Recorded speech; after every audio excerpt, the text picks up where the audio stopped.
একজন যুবক ছিল, নাম ইউসুফ।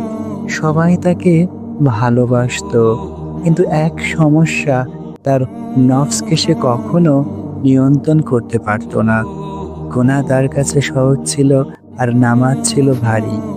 প্রতিদিন সে নিজেকে বলতো, আজ না হয় গুনাহ করলাম, কাল থেকে ঠিক হব। কিন্তু সে কাল আর আসতো না। একদিন এক বুড়ো আলেম তাকে বললেন, তুমি জানো সবচেয়ে বড় জিহাদ কোনটা? ইউসুফ বলল, শত্রুর সাথে যুদ্ধ। আলেম বললেন, না, সবচেয়ে বড় জিহাদ হলো তোমার নিজের নফসের সাথে যুদ্ধ।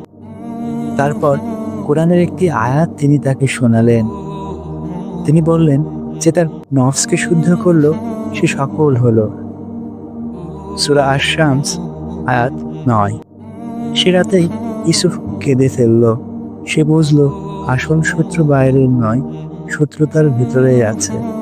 সে প্রথমবার তাহাজ্জুদে দাঁড়ালো, হাত তুলে বলল, হে আল্লাহ, আমাকে আমার নফসের উপর বিজয় দাও। কয়েক মাস পরে ইউসুফ বদলে গেল। মানুষ অবাক হলো যে ছেলে একসময় গুনাহে ডুবেছিল, সে এখন দুয়ার হাতে শান্তি খুঁজে পায়।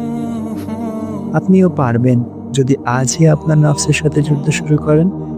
যদি আপনি নফসের সাথে লড়াই করতে প্রস্তুত, কমেন্ট করুন, আমি আমার নফসকে হারাবো ইনশাআল্লাহ।